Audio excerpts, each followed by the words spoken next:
Wabarakatuh. I'm Rizky Pratama. Good morning everybody.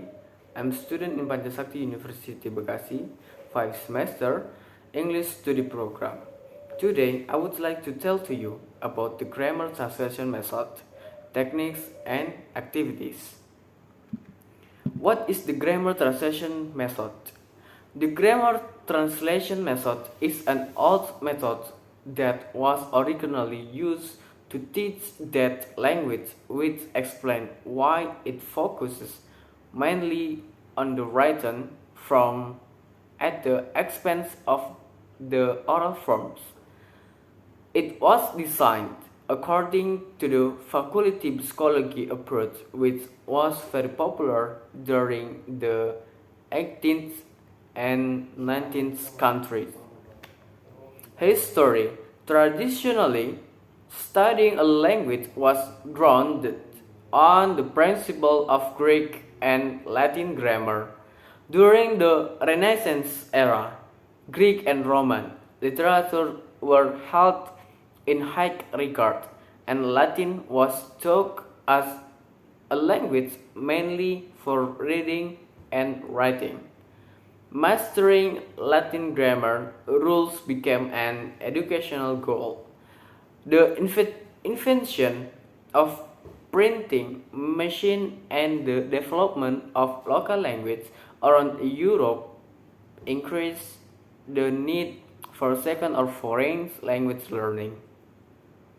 Grammar was central in language teaching, and language teachers adopt the grammar translation method, which was based on traditional Latin teaching.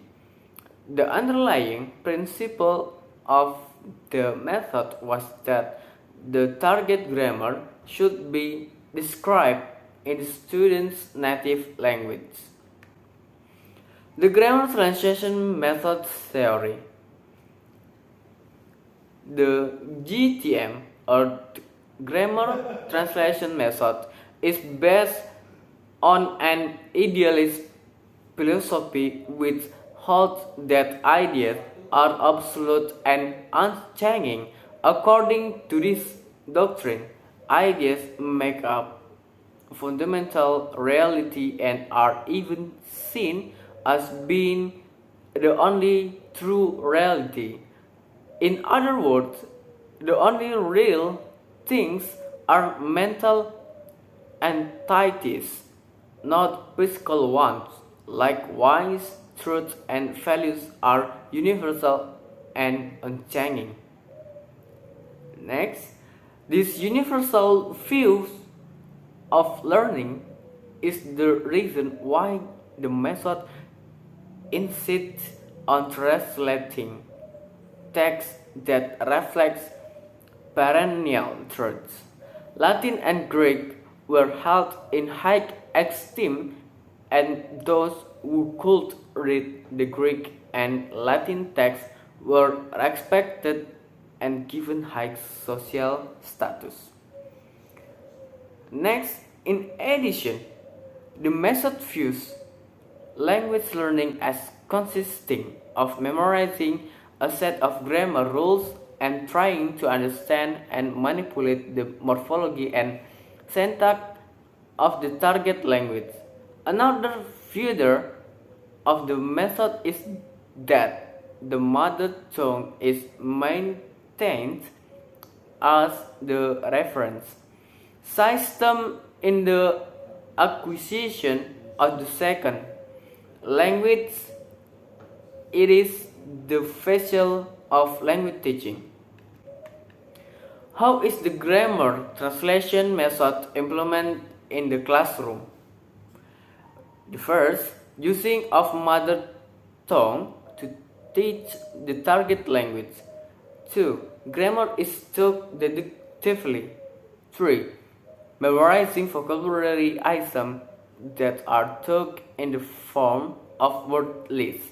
4. Memorizing grammar rules. 5. Elaborate, explicit teaching of grammar. 6. Focusing on morphology and syntax. 7. Focusing on reading and writing.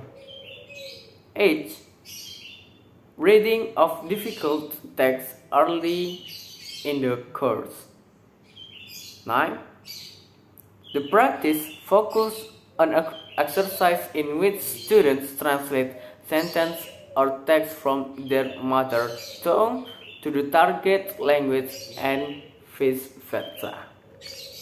Grammar translation method activities.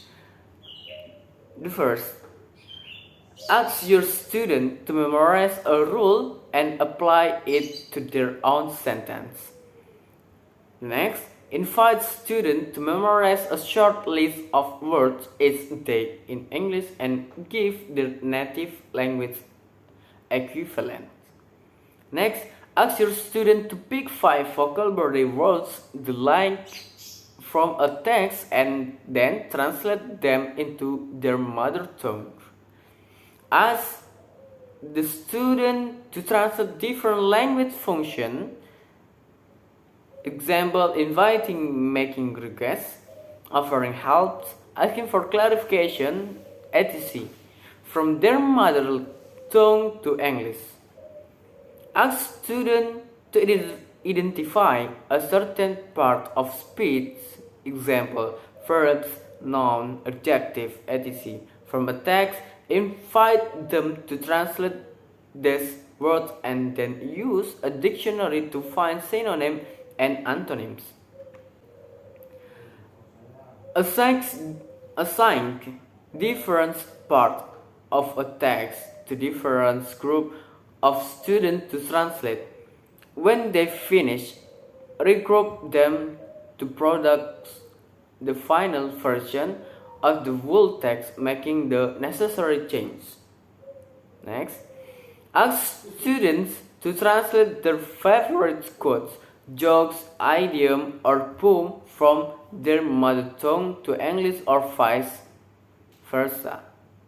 Next, ask students to use Google Translate and any other translation application to translate text and see to what extent the translation was good, making the necessary change to improve it. Next, ask your student to create a blog with different categories, example poems, quotes, idioms, etc. to publish their translation. That's enough for today. Thank you for your attention. And I'm sorry for my mistake. I'm Rizky Pratama. Good morning. Bye bye. Assalamualaikum warahmatullahi wabarakatuh.